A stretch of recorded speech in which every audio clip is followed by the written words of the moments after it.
Saya ingin jelaskan ada dua macam hutang, bad debt and good debt. Hutang yang baik dan hutang yang buruk. Hutang yang baik, yang pertama adalah KPR rumah. Kenapa itu hutang yang baik? Bagi kita yang secara keuangan adalah middle low, kita tidak punya uang tunai yang cukup banyak, kita butuh KPR untuk bisa kredit rumah. Karena nilai rumah sangatlah mahal. Tentu kredit KPR rumah ini menjadi salah satu tabungan dan juga investasi buat masa depan. Karena itu disebut hutang yang baik. Tapi hati-hati, hutang yang baik ini adalah gini, sesuai dengan kemampuan kita untuk membayar kembali. Yang kedua, hutang yang baik contohnya adalah pinjaman untuk pendidikan. Seringkali kita kalau mau naik gaji, itu ada beberapa jenis pekerjaan atau karir yang menuntut kita punya sertifikasi di bidang tertentu. Atau dari S1 mau upgrade ke S2 dan sebagainya, itu kita mesti sekolah lagi. Nah, pinjaman untuk sekolah ini menaikkan juga pendapatan. Jadi ini merupakan hal yang baik.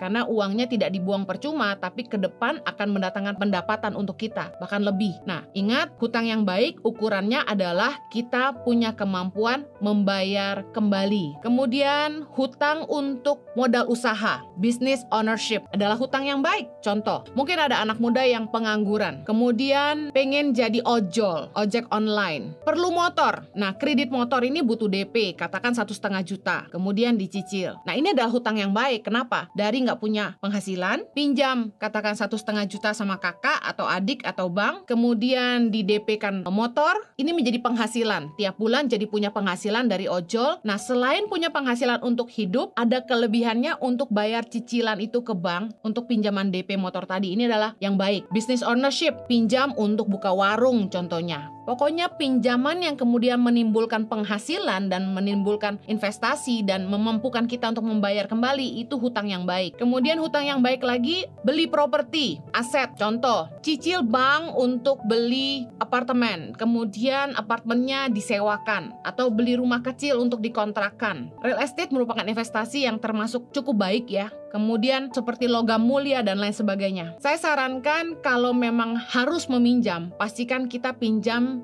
untuk hal yang baik. Pertama, menghasilkan penghasilan, kemudian memungkinkan untuk kita membayar kembali. Itu hutang yang baik, good debt. Nah, hutang yang buruk. Nah, ini yang kita harus perhatikan baik-baik. Pertama, hutang kartu kredit. Seringkali orang sombong banget nunjukin kartu kreditnya banyak. Black card, platinum, dari berbagai bank. Menurut saya itu nggak bangga. Kenapa? Kartu kredit itu hutang. Makin banyak kartu kreditnya, makin banyak hutangnya. Tagihan kartu kredit itu mencekik. Malah saya cenderung mengarahkan pemakaian itu hanya kepada satu kartu kredit saja. Kenapa? Karena ada biaya admin yang kita harus bayar setiap bulan, baik dalam tagihan maupun pelunasan, itu ada biaya administrasinya. Kalau kita pakai 10 kartu kredit, berarti adminnya dikalikan 10. Lebih baik fokuskan pengeluaran kita kalau memang butuh kartu kredit, hanya dengan satu kartu kredit saja. Dan pastikan kita selalu bayar tepat waktu. Karena tunggakan kartu kredit ini berbunga dan denda. Nah, ini yang mahal sekali. Hutang yang buruk itu pemakaian kartu kredit, mengambil dana tunai dari kartu kredit, itu salah banget. Yang ketiga, pinjaman yang buruk, bad debt, adalah cicilan kendaraan bermotor. Karena katakan begini, katakan kita beli mobil bekas seharga 100 juta. Sebenarnya karena kita pinjam uang dari bank untuk KKB, kredit kendaraan bermotor, ujung-ujungnya mobil itu kita bayar 300 juta, 3 kali lipatnya, karena ada bunganya. Pastikan kita bijaksana. Kalau memang tidak ada uang lebih dan tidak terlalu butuh,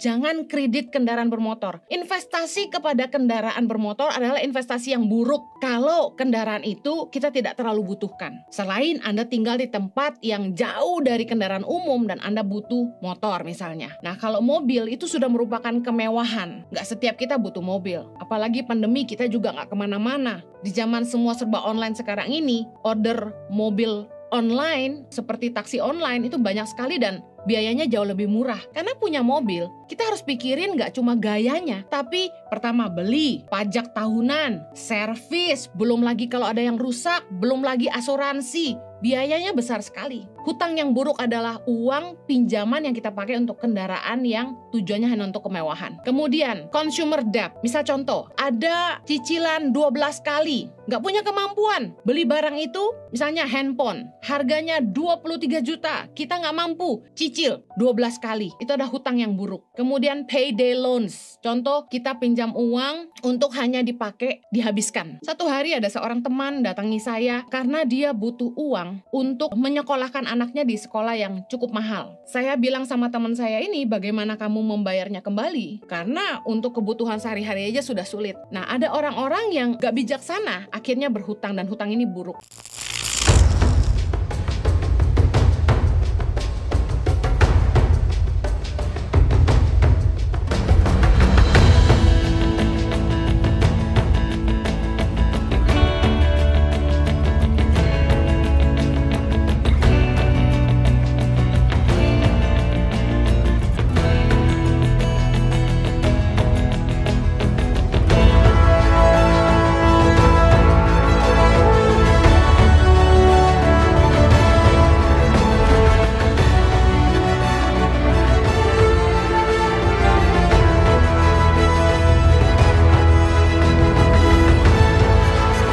Cerita anak pedalaman dalam meraih mimpi dan mengejar cita-cita bersama Tangan Pengharapan.